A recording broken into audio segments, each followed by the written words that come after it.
nos toca con Guido armar una horita de charla sobre el tema empresario.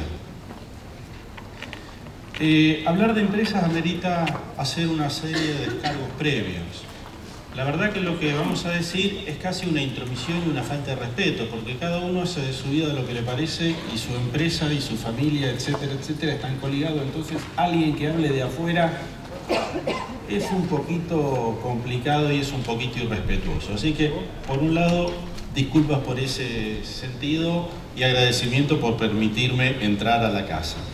Segunda cosa, yo no tengo la respuesta a las preguntas. De suerte tengo alguna pregunta dando vuelta y lo que nosotros vamos a hacer es pivotear sobre la pregunta de cómo es el proceso de evolución de una empresa para adaptarse a un sistema de cambios como el que estamos viviendo. Entonces, a partir de ahí, un poquito la pregunta central es si en los próximos 15 años se puede crecer como los 15 años pasados. Porque la verdad que venimos todos de velocidades bastante rápidas y esa historia de pasar de 20 millones de hectáreas a 35 y de 40 millones a 100 y algo, dejando de lado la contabilidad creativa a la que ya todos estamos acostumbrados. ¿Se entendió? Más allá de eso, es imposible que en los próximos 15 años haya otro shock de otros 15, 18 millones de hectáreas para crecer por superficie. Se puede crecer un poquito por superficie y se puede crecer un poquito por explotación, pero la verdad ahora empieza el problema más serio, que encima de que se acabó el crecimiento fácil, aparecieron las malezas resistentes, el suelo se volvió un tanto complicado, particularmente en las zonas marginales, y además las malezas aprendieron y los insectos también. El clima cambia, con lo cual la aventura de pensar cómo va a vivir la empresa en los próximos 15 años es todo un tema. Doy por sentado además una cosa que pasa desapercibido. Nadie que está en el negocio agropecuario empezó ayer a la tarde ni piensa irse mañana a la mañana. Y en el público, a ojo buen cubero, debe haber un 60% de gente de menos de 40 años interesada en el tema y más aún involucrada en el tema. O sea, estos son, o es una perspectiva más de largo plazo, olvidándonos un ratito si está cortada la ruta con la leche y ese tipo de temas. Pero tenemos ese desafío y frente a ese desafío hay una salida que es afinar bien el modelo. O sea, ser sumamente precisos en aplicar la mejor tecnología para que los rendimientos, por lo menos que están debajo del promedio, lleguen al promedio. Y ahí hay una gran tarea en la cual muchas de las organizaciones privadas están profundamente involucradas. La otra es ir pensando cómo va a ser el salto tecnológico 2, la agricultura del 2030. Seguramente con drones, con microbiología aplicada al suelo, con Intacta 2 Plus, si es que se puede hacer algún nombre de ese pelaje, pero para tener una idea, digo, una agricultura absolutamente distinta con distintos jugadores. Y la tercera alternativa es, che, yo no tengo más hectáreas, o no puedo conseguir más hectáreas, o de las que consigo las consigo lejos, entonces lo que quiero hacer es, ya estoy aburrido de hacer grano de maíz, encima me el flete, me come al puerto, pago más de flete al puerto que lo que saco adentro. Entonces, ¿para qué me voy a estar matando? Hablando académicamente, ¿no? ¿Para qué me voy a andar renegando tranquera adentro si pierdo tranquera afuera? O sea, el chiste ahí es, y este es el eje sobre el cual vamos a hablar, de las empresas que optaron, además de hacer eventualmente la fase 2 y 3, esto que está hecho sobre rojo, de cómo sumarle valor agregado a la empresa que ya está. Es decir, la gente que estamos pensando allí son empresas que decidieron, además del grano, o dedicarse a producir semilla y van agua arriba o van agua abajo y se compraron una extrusora. O hacen alimento balanceado, o hacen la combinatoria de los dos, o tienen una plantita de biodiesel y tras cartón, ¿cómo no voy a tener un feedlot? Y después, ¿cómo no voy a armar el circuito con los pollos, o con los cerdos, o con la leche? Entonces, lo que vamos a hablar es casos concretos de cómo le va a las empresas que van por el camino 3, teniendo en cuenta una cosa que por ahí pasa desapercibido, que es cómo pasar de ser un productor agropecuario a una empresa agroindustrial. Parece un título. Bueno, déjenme decirle que era lo que era el Grupo Urquía hace 40 años atrás. Y el Grupo Vicentín también. Y en su momento Arcor era eso. Y Lucci era eso. Y los Blaquier fueron eso, en caña de azúcar. Digo, ¿no será que estamos haciendo o estamos en un momento histórico donde hay un proceso tecnológico disruptivo que permite una acumulación que abre la ventana a ese tipo de oportunidades? ¿De qué estamos hablando? Estamos hablando de unas... No sabemos mucho, porque en este país encima que la información que hay es mala, encima la que no hay, no hay. Hay aproximadamente vendido en los últimos 5 años 550 de extrusoras. Si de esas 550 hay 400 dando vuelta, funcionando, estamos en presencia de un parque industrial, agropecuario, o llámenle como le guste llamar, interesante, novedoso, con arraigo territorial distinto, porque eso están en los pueblos chicos. Es más, no están en el pueblo, están en el cruce de ruta del pueblo. No sea cuestión de que la pongamos dentro del pueblo y tenga problemas ambientales, problemas con el Consejo Deliberante, siempre aparece algún impuesto indio por ahí perdido, etcétera, etcétera. Tampoco se puede poner en el campo porque no hay media tensión, no va a andar llevando la media tensión al campo para moler grano. Entonces hay que buscarlo como a 3 kilómetros del pueblo. Y de esos hay unos que tenemos mapeados, y ahora sí hablo más en serio, unos 350 casos. Entonces lo que yo querría hacer con Guido, que me ayuda en esto, él hace las cosas, yo las cuento. Esa es la división de actividades que tenemos. Porque él es el responsable de un emprendimiento de esto que en 2 minutos lo va a contar. Pero lo que queremos ver es cómo van a evolucionar estas empresas y qué tipo de desafío están pensando o pasando, arrancando de la idea de que la empresa es igual que una planta. O sea, crece de la mano de un fundador, que es la semilla, después viene la fructificación, tipo bosquecito, en algunos casos es un gran bosque, llámese un holding de empresa, unos 30 o 40 años después, y todas esas dejan un legado. Y cada vez que la empresa va creciendo, suma productos. Y cuando suma productos, suma capital. Y cuando suma capital, suma dolores de cabeza. Y le queda chico el financiamiento, le queda chico la estructura de gestión, tiene que aprender a gestionar y a manejarse de otra manera, y además tiene un enganche con el medio absolutamente distinto. De eso es lo que vamos a hablar en unos 40 minutos más o menos. Para hacer eso tengo 2 casos. Vamos a ver un caso de una empresa que lo está haciendo ahora, otro caso que no tiene nada que ver con este mundo, porque lo voy a tratar de contarlo en 15 minutos, de cómo una empresa aprende y pasa de una fase inicial a otra a medida que se complejiza en lo productivo. ¿Qué es lo que es lo que me sugiere a mí la lectura de los datos del censo CREA? Esa cosa que va pasando de una generación a otra. Y los que están tomando la posta andan por los 35, 40, y los que están largando la posta en 65 aproximadamente, por eso el promedio da 57,1, que además tienen 3 hijos, .8, y que implica un problema sucesorio. Entonces, ese tipo de lógica yo la tengo que mirar fríamente, para lo cual no solo vamos a ver el caso del surgimiento de una empresa, sino el caso de una empresa que ya hizo todo el ciclo de vida, y después tomamos algunos apuntes para repensar el tema. Bueno, como me presentó Raúl, mi nombre es Guido Calegari y hace aproximadamente 4 años que vengo gerenciando una planta de extrusado y prensado de soja. Antes que nada quería agradecer a la gente de CREA por la invitación a participar de este congreso regional. Y poder compartir nuestra experiencia como empresa con todos ustedes. La realidad que yo egresé de la facultad, hice mis primeros pasos en una carrera de abogacía que poco tiene que ver con el campo y mucho menos con la agroindustria. Se preguntarán cómo terminé acá hoy. Quisiera resumirlo, pero voy a empezar desde el principio. Esta idea se gestó como una iniciativa individual.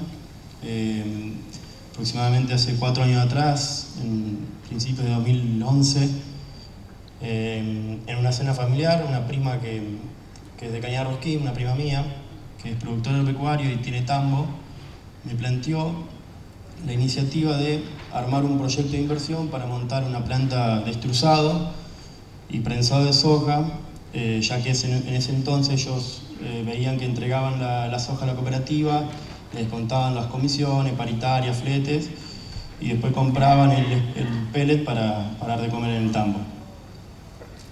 En su momento yo sinceramente poco sabía de soja y de campo.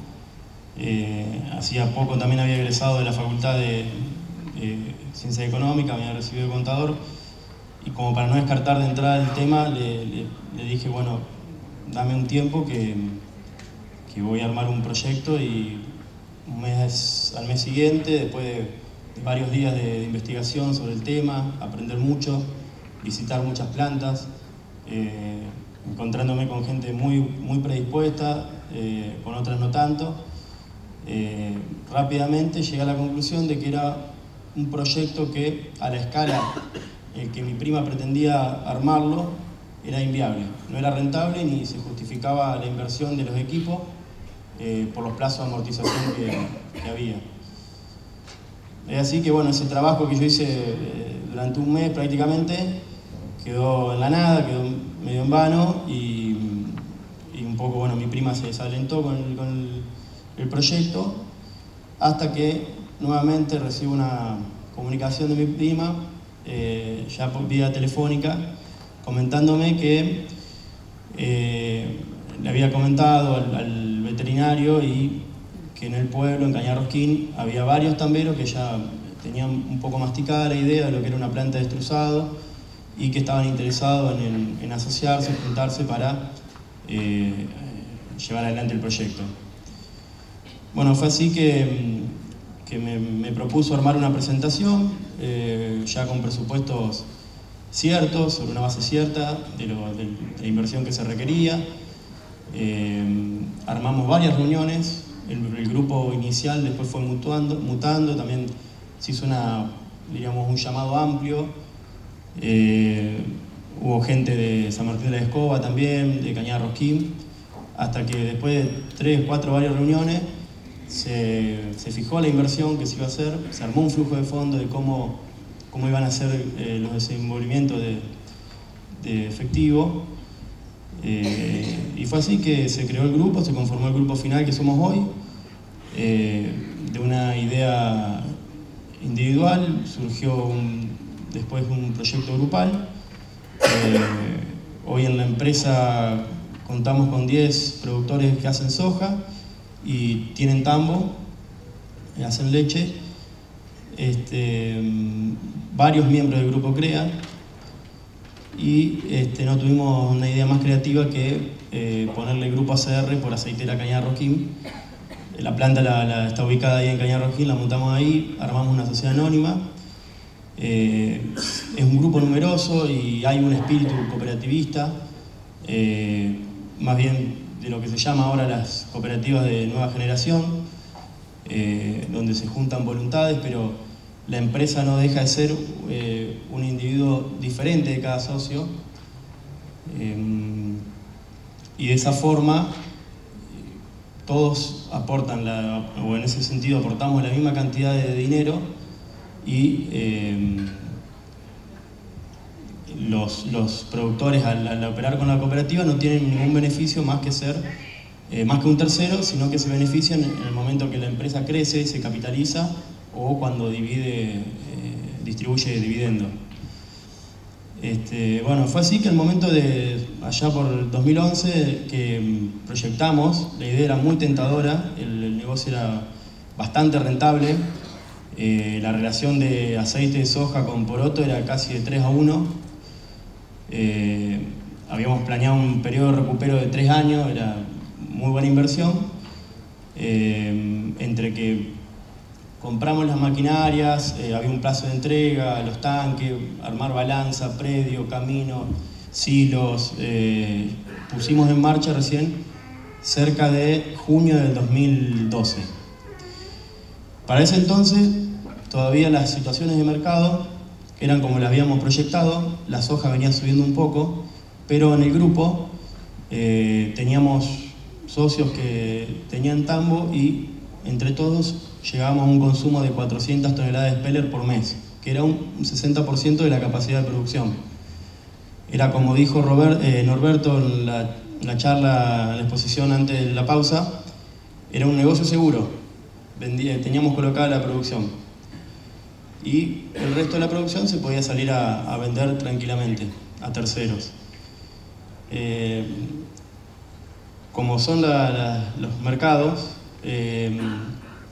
ya llegando a agosto de 2012, la soja pasó de 1.500 pesos a 1.800 y el aceite, que habíamos vendido el primer camión a $830 por única vez, empezó a bajar, cosa que hasta el momento no entendíamos cómo, pensábamos que había una relación directa entre lo que era el precio del poroto y el precio del aceite.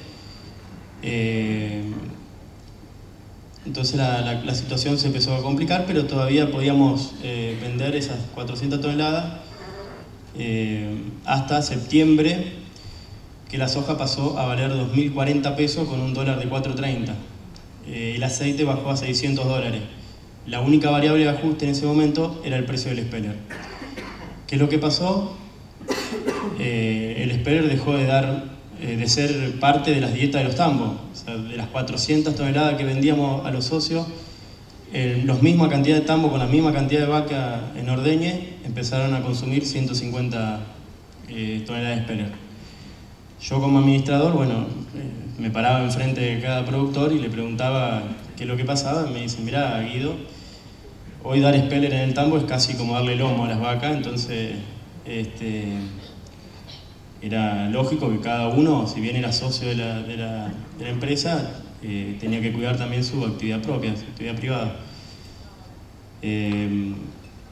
Fue así que pasamos un momento donde el punto de equilibrio nuestro estaba en las 200 toneladas, o sea que quedamos por debajo de ese punto de equilibrio, o sea, perdíamos plata después de toda la inversión que habíamos hecho, pero también teníamos un problema que estábamos por lo menos por encima del punto de cierre, porque el contrato que uno hace con la empresa de electricidad es anual, entonces teníamos un gasto fijo sumado a los empleados que habíamos contratado que no se podía, no podíamos desvincularlo, entonces no nos quedó otra que seguir trabajando y, si acá algunos son tamberos van a saber, tratar de perder la menor plata posible y esperar que la coyuntura pase.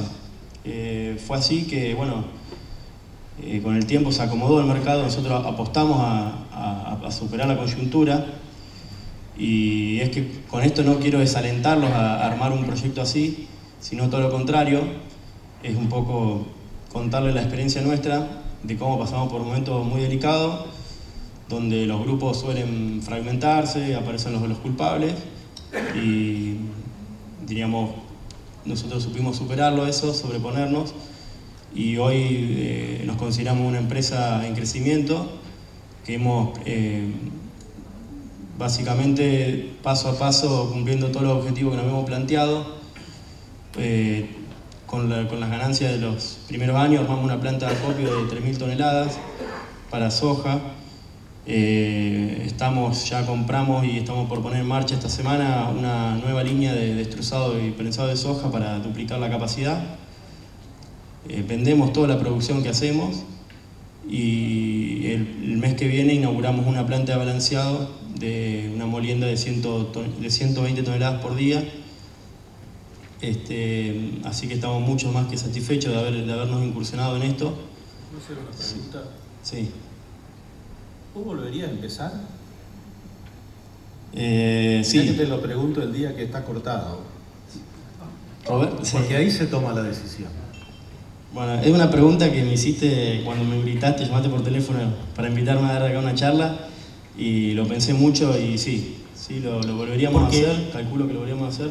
A lo mejor con algunos cambios, uno va aprendiendo el negocio a medida que va incursionando, pero sí lo volvería a hacer. Suerte. Este es un caso que está online. Como este, hay aproximadamente 400 dando vuelta de este tipo de emprendimientos, no idénticos, pero en la lógica de integración, que han surgido casi espontáneamente. Déjenme ahora contarle en 10 minutos 15 otro caso, con todos los problemas parecidos a lo que Diego contó, de una empresa de 80 años, que ustedes seguramente se la van a acordar, porque se llama Ditela. Y elegí Ditela y no quise poner ninguna agroalimentaria para sacar estrictamente 4 o 5 temas centrales.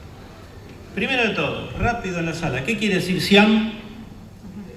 Silencio. Nah.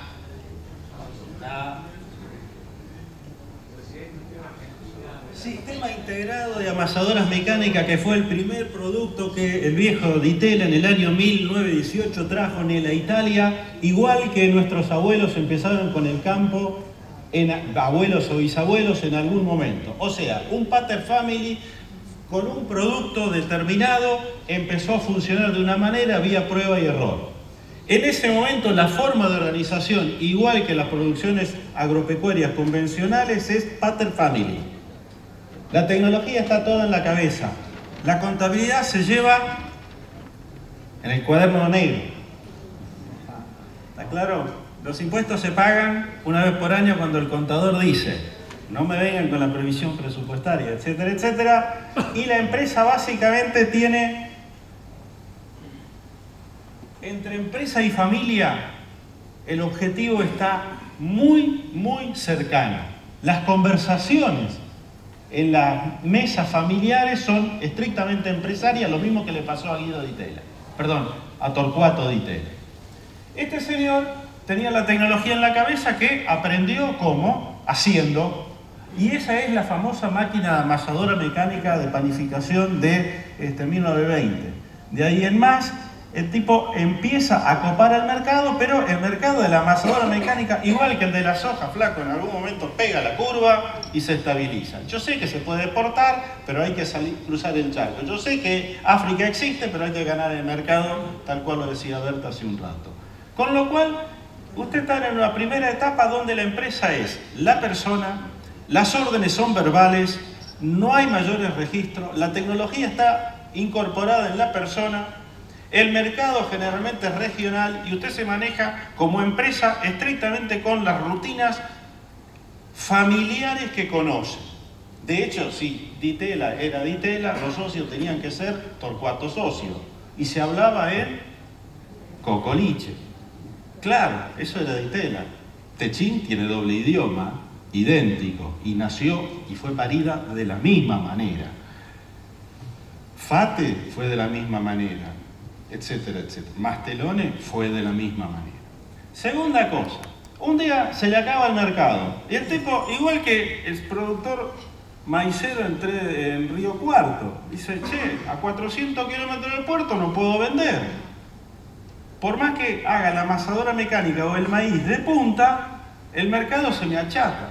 Entonces, ¿qué hace? Busca otro producto. ¿Qué producto buscó Ditela? ¿Se acuerdan de ese?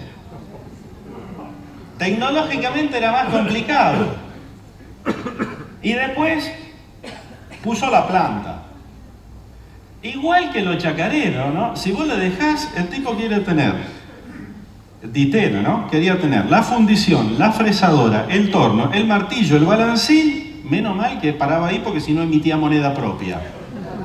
Claro, igual que nuestros padres que tenían el tractor que trabajaba 20 días por año, todo el equipamiento completo, etcétera, etcétera, que le duraba 25 años, le enganchaba un rezago tecnológico importante, pero era dueño de su capital. Chapó, lo hicieron. Yo le tengo muchísimo respeto a la gente que hace cosas y poco a la que no hace. Digo, pongámoslo en contexto, pero es la fase inicial de la empresa. Y me pregunto, y no tengo respuesta cuantitativa, de cuánta empresa agropecuaria hay que está entre el pasaje de esa fase a esta segunda, donde usted le está poniendo ahora un proceso más complicado. Por supuesto, el otro proceso más complicado fue la venerable heladera con la bochita. No vamos a entrar a hacer chistes sobre este tipo de negocio. El problema del chiste sobre este tipo de negocio lo tenía la fábrica de producción. ¿Por qué? Porque ahora tenía 3 o 4 productos, o 5 o 6, y ya él no podía tener toda la tecnología en la cabeza. Con lo cual tuvo que empezar a profesionalizar, joder con los ingenieros jóvenes, que vienen con mochila y arito. Perdón. Que implica una ruptura adentro de la empresa y un run hacia el dueño original no del todo cómodo, en el sentido de, este pibe no es el dueño y viene y me dice cómo tengo que hacer yo las cosas. O sea, junto con sumar actividades, cuando usted hace maíz y después empieza a extrusar, empiezan los problemas que tiene que delegar y profesionalizar. Y eso mismo que le pasa a los extrusadores, le pasó a Di Tella multiplicado por 20. Con lo cual tuvo que empezar a pensar de un producto a varios productos, igual que los sistemas integrados, igual que el que vos contabas, Guido. Y esta idea de que, che, y si me pasa algo, y además tengo que ir al banco, y ya con la sociedad de hecho no me alcanza. O sea, así como me cambia el mix de producto y me cambia la delegación de funciones, me empieza a presionar la juridicidad. No voy a hablar de la parte fiscal para no entrar en problemas, por la duda que se grave. Digo, entonces empieza este pasaje que en muchas de las, por lo que he visto de los distintos censos agropecuarios de CRE y demás, estamos en un proceso de cambio donde se va formalizando la idea de productor agropecuario a la de empresa agropecuaria o agroindustrial. Porque ahora le apareció la bendita planta de transformación. Si el tipo estaba haciendo pollo, va para atrás, pone su propia fábrica de alimentos balanceados, pone la extrusora y trata de amarrar campo por alquiler para asegurarse la materia prima. Si el tipo está atrás, va hacia adelante con el sistema hacia el fito, el tambo, los chanchos o los pollos. Ese tipo de historia lo lleva a la necesidad de financiarla externamente con algunos problemas organizacionales. Por primera vez, algo que en el campo o en la empresa agropecuaria, si yo voy y lo digo, me van a echar del campo. Un organigrama.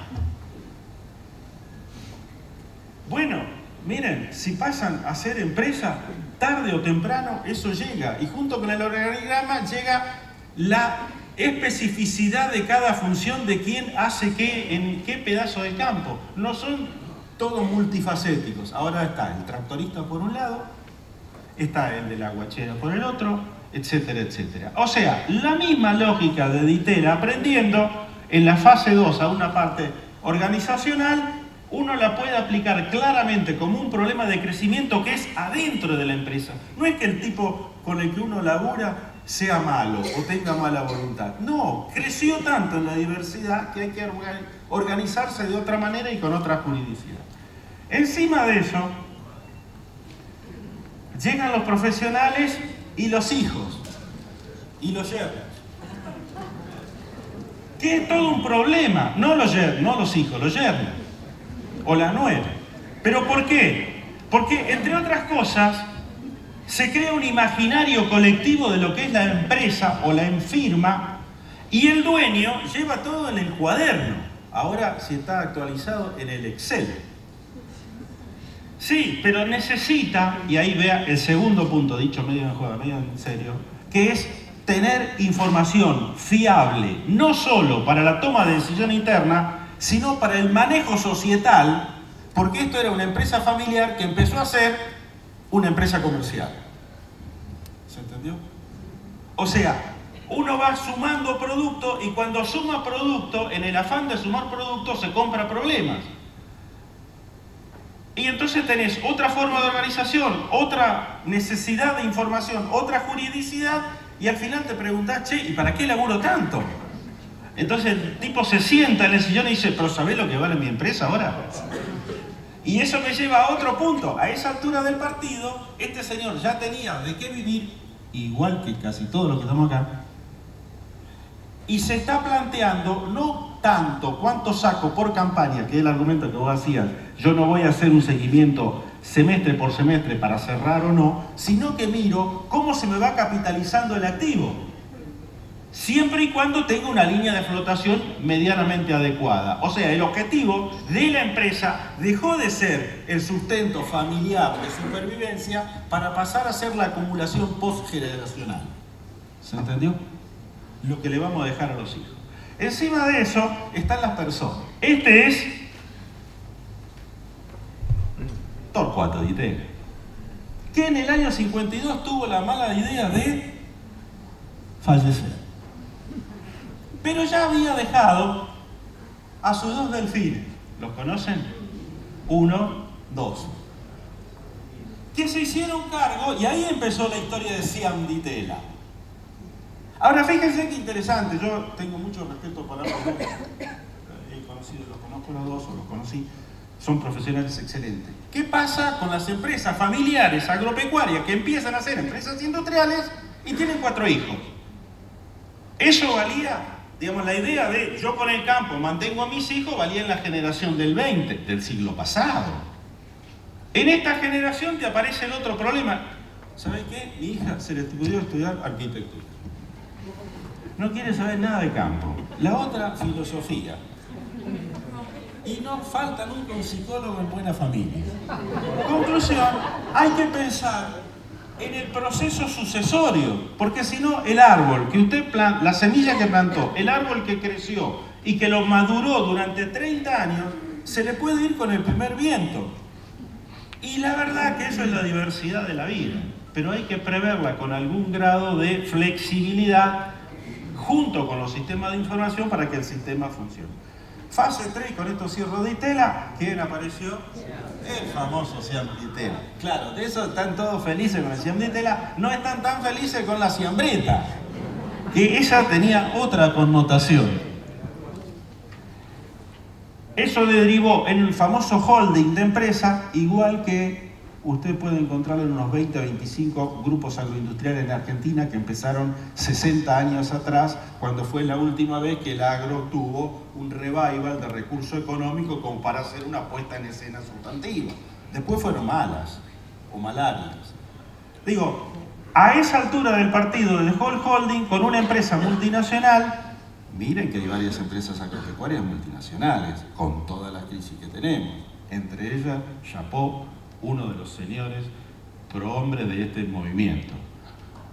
Digo, que ahí sí se vuelven tremendamente sensibles a las condiciones económicas externas. ¿Por qué? Porque dependen mucho del sistema financiero, porque dependen mucho del sistema impositivo, etcétera, etcétera. Finalmente, para cerrar esta pequeña lógica, digo, cuando uno mira la historia a través de 50 años de esta empresa, va en lo tecnológico de lo más sencillo a lo más complejo. Y es tal cual. ¿Por qué? Porque el tipo que hacía maíz más o menos. Y después aprendió. Y después se sofisticó, se profesionalizó y puso la extrusora. Voy en esa línea porque es la más sencilla, ¿no? Claro, pero después manejar la extrusora era un problema. No tener 2 coladas iguales. Y vos sabés de eso, Guido, ¿no? Y no tener 2 niveles de proteína igual, con lo cual el alimento balanceado lo tenés que calibrar constantemente. Ergo, claro, pero ya sos un industrial.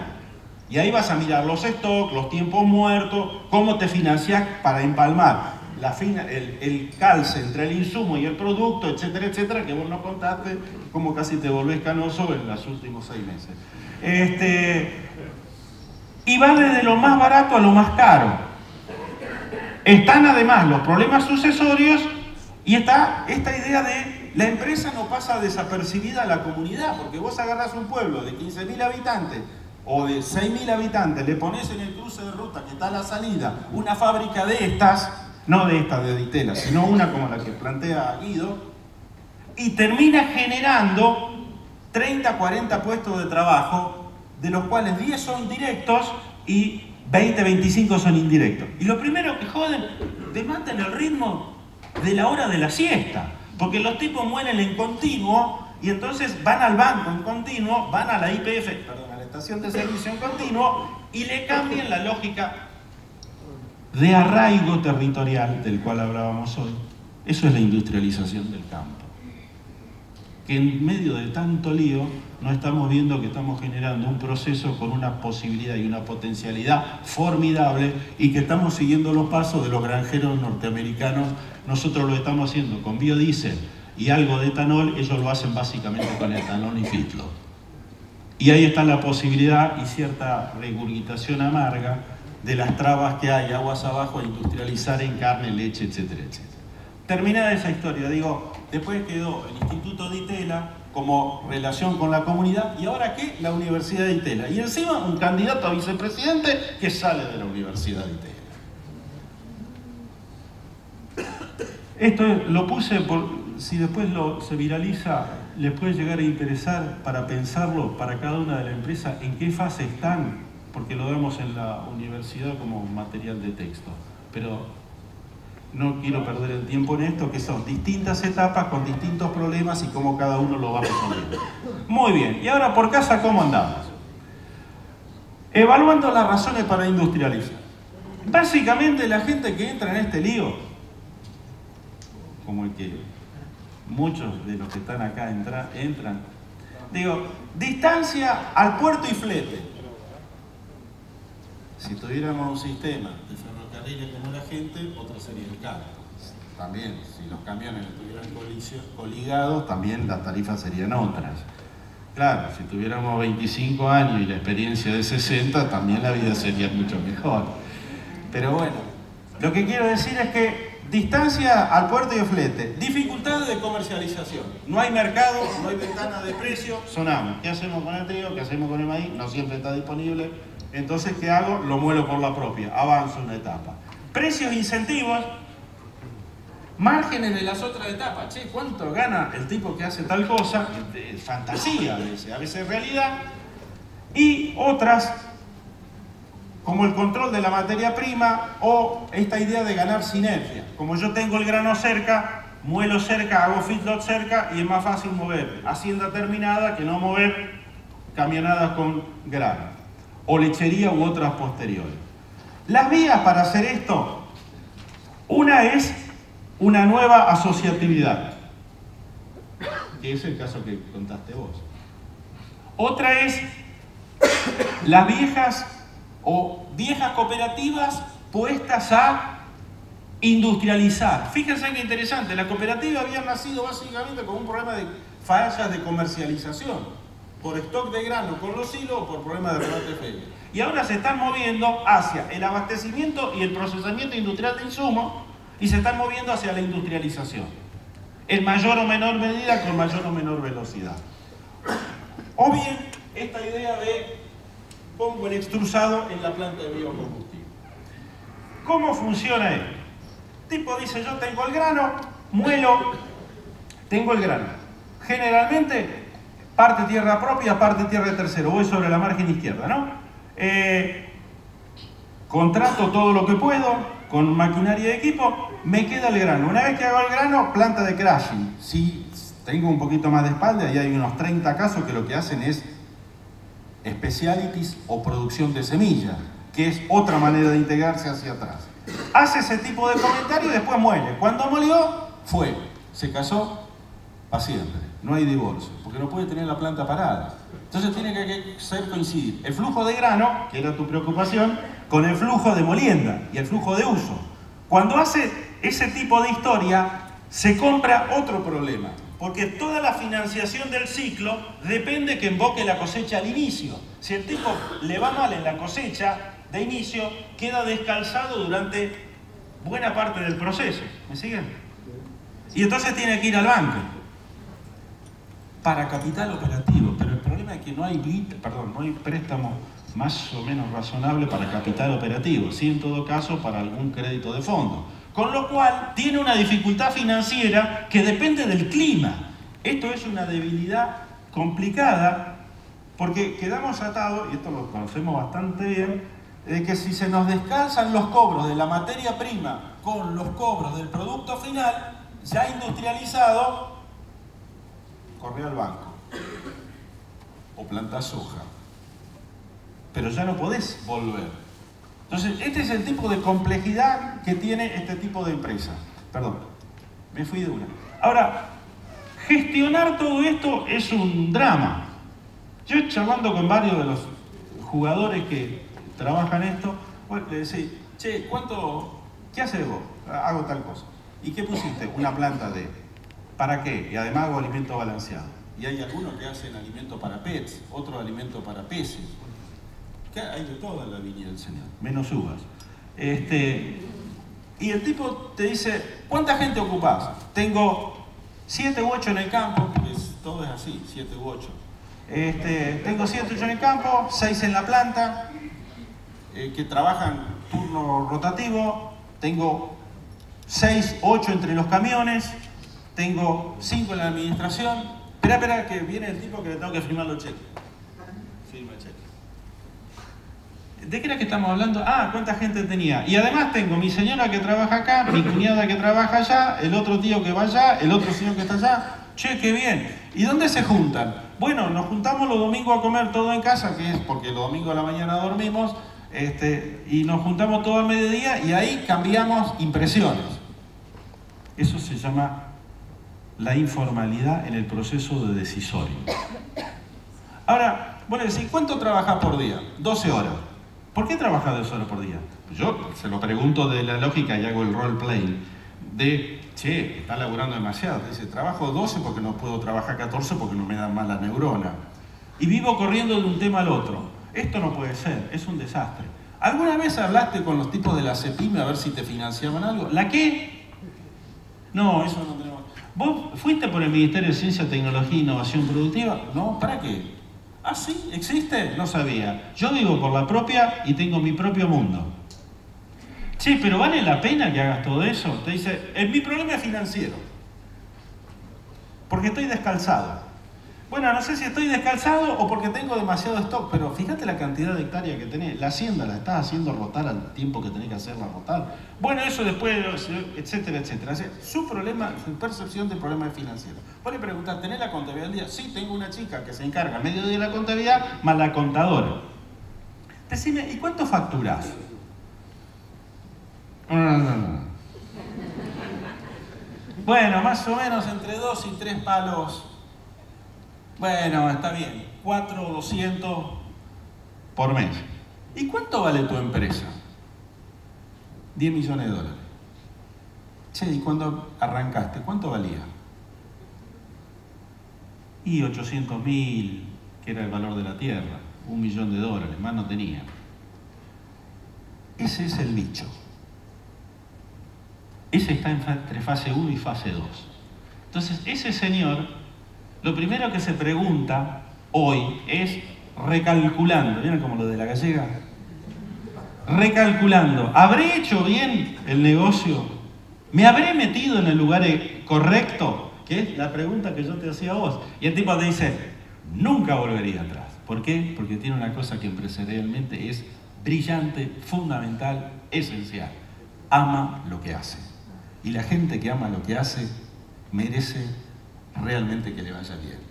Es decir, no es que no sea economicista, pone pasión en lo que hace y eso es un motor de supervivencia genial. Mejorar los márgenes del negocio, incremento en la cantidad de capital. Le interesa muchísimo más eso a corto plazo y después viene el problema de crecer familiarmente y tiene los problemas, como observamos en buena cantidad de empresas agropecuarias que van camino a la industrialización, de la ocupación de los hijos. Por supuesto, estos tipos se van una vez cada 3 años de vacaciones a Mar Chiquita. Fin de semana largo. Digo, no, para desmitificar cosas que hay sobre el agro y la agroindustria respecto a la transnacionalización del ahorro en épocas anteriores. Acá no hay muchachos que juegan al Bodem 2015, ni al Bonardo 17. Esta es gente que clavó activo y que muere en un pueblo o en una ciudad pequeña con las botas de pie, que era agricultor originalmente y ahora está aprendiendo a ser empresa de producción agroindustrial.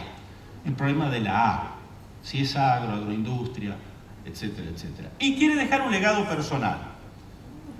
Recalculando, y con esto voy cerrando, que es un esquemita que nosotros lo usamos. Si yo miro el tema de producción y comercialización de la pregunta ¿qué hacer? Arranca por el agro, va sumando productos agroindustriales, molienda, grano, carne, leche, y a cada uno de esos en una segunda vuelta le empieza a buscar el subproducto. Tipo tiene fito, está lleno de bosta, dice, no hay como un biodigestor para esto, hombre. Ponemos metano y con esto me levanto todo el metano de la planta de molienda. Pero eso no lo hace en T1, lo hace en T3, cuando ya tiene armado el negocio. O sea, hay un eje que es producción y comercialización. Otro que es,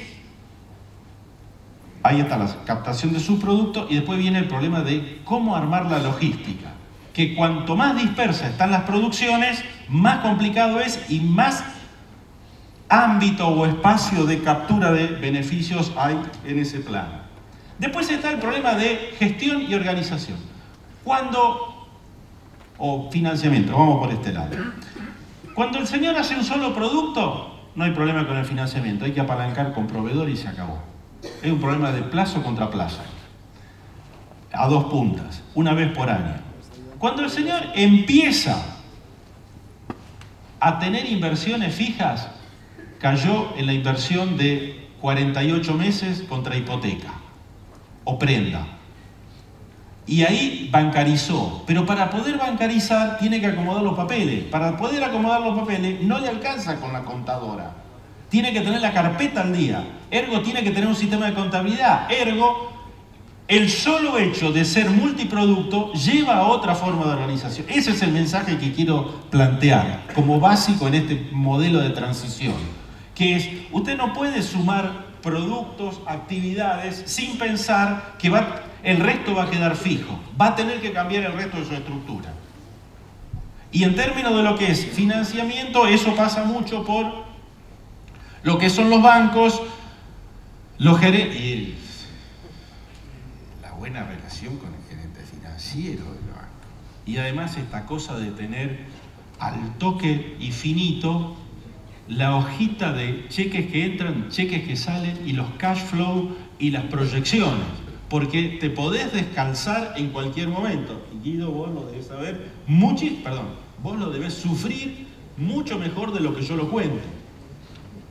Y después está el problema de qué actividad subsidia cuál. ¿Por qué? Porque este negocio, como vos bien lo planteaste, el tipo del tambo en algún momento te dice, yo aguanto el tambo y esto lo mantengo. Y en otro momento, esto es alimento barato para leche cara. Y en otro momento esto es alimento caro para leche barata. Pero mi negocio es mantenerlo. ¿Por qué? Porque yo en el largo plazo miro cuánta guita tengo, no cuánta guita saco. Y su lógica es de acumulación. Este no es un contratista pool de siembra que hace touch and go en 6 meses. Este es un señor que llegó para quedarse y está anclado en un lugar. Después está el otro problema que es gestión y optimización y organización. ¿Cómo pasar de la familia a la empresa agroindustrial? Primero está esta idea de que administración familiar todo oral. Y de esto el grueso de las empresas está en esa etapa. Después pasa a esta idea de cierta profesionalización y aparición de lo que podríamos llamar el organigrama implícito. Una persona se ocupa de un pedazo, la otra persona se ocupa de otro pedazo, y más o menos al fin del día se comunican. Hay algo que mejoró fenomenalmente esto, el telefonito, siempre y cuando no lo pierdas. Que además, dicho sea de paso, es interesante porque este sector empresario hizo un jump, no pasó por la computadora, va derecho al teléfono. Va de la vieja sistema contable al teléfono analógico, por cuestiones que van desde sencillez, por la capacidad de lectura y comprensión que tiene con la gente con la que trabaja y por la visibilidad lumínica de la pantalla. Y porque si vas con la computadora se te llenan de tierra. Ergo, es interesante porque todas las aplicaciones vía iPhone y demás son mucho más eficientes que las otras. Bueno, en una empresa que tiene tecnología implícita y funciona sobre una base de organización absolutamente distinta. Puede tener socios en distintos lugares, entonces puede uno hacer ronda de Skype. Cuando anda Skype. O sea, ahí entramos igual que a la ditela, en una fase donde decime cómo es el medio, yo te digo cuánto va a poder seguir creciendo esta empresa. Y después está esta idea de el tiempo es finito y cómo son los mecanismos de sucesión. Con lo cual, uno termina anclando los 4 cuadrantes con el otro elemento fundamental de cómo es jurídicamente esto. Mientras el tipo tiene fuerza, o cree que tiene fuerza, y anda a cierta altura de su vida, es una sociedad de hecho, maneja todo, es una máquina, tiene 40 cosas en la cabeza, a menos que se pegue un palo, cosa que puede ocurrir, y suele ocurrir, y después se cae toda la empresa, o por lo menos se lesiona brutalmente. Digo, este señor es una persona que está tentada a ser una sociedad de hecho. A medida que se le complejiza, dice, che, no, pará, flaco, yo me estoy embargando acá con buena cantidad de mis activos. Y si me va mal, pierdo la casa. Entonces va a la noche a la mujer, después de cena, y escuchá, mirá que si vos te endeudás, yo no voy a firmar, y todo ese tipo de cosas. Entonces pasó a la SRL. Después de un día hablando con el contador, le dijo, ¿cuántos hijos tenés? 3. ¿Y qué van a hacer? Si yo supiera. Hacer una sociedad anónima, porque eso te facilita el mundo a futuro. Sí, pero es mucho más costoso. Y la gestión y los balances, y tengo que tener un contador y la contabilidad. Y si lo tenés que hacer para el banco, porque si ya tenés un tamaño que te tenés que financiar de esa manera. Y en una de esas vendés un porcentaje de la sociedad. Y si estás apretado en capital, o te podías... Ah, miramos qué buena idea, no se me había ocurrido, pero yo no pierdo el control. No, por Dios, no pierdo el control. Pero ese es el jugador de carne y hueso que motiva esto, y esa es la gente que hace la economía. Digo, y queda después esta idea de los cambios generacionales. Por supuesto, uno puede tener distintas combinaciones. Tiene una combinación chiquitita del primer esquema, donde todo es personal, es Ditela haciendo máquinas amasadoras. Pero es una empresa de un valor A, muy familiar, pyme, típica, generalmente muy dinámica, bastante autoritaria, dicho sea de paso, en su proceso de toma de decisiones, bastante autoritaria, con severos problemas con los hijos. Habitualmente los fundadores se llevan mucho mejor con los nietos que con los hijos. Eso es una verdad histórica. Y desde Henry Ford para acá se produce eso en el mundo empresario. A otra donde usted tiene otro esquema de organización muchísimo más complejo. Última reflexión. La otra es no hacer nada. Ahora, si no haces nada, el viento te lleva. O sea, la empresa es per se un sistema dinámico de crecimiento. Y en la medida que usted vaya sumando el corazón, que es nuevos productos o nuevas actividades, se le desconfigura el mecanismo de gestión, de juridicidad, de organización, de información, etcétera, etcétera. No hay recetas, ahora viene la parte negativa. No hay receta para hacer este aprendizaje. Lo único que este aprendizaje tiene, digamos, para hacer un aprendizaje de este tipo, es que se ve obligado por las propias circunstancias a hacerlo, y el objetivo es qué empresa estoy armando, qué valor de activos va teniendo y cómo yo voy conteniendo mi sucesión familiar en el marco de este plan. En ese sentido, el único consejo es manos a la obra.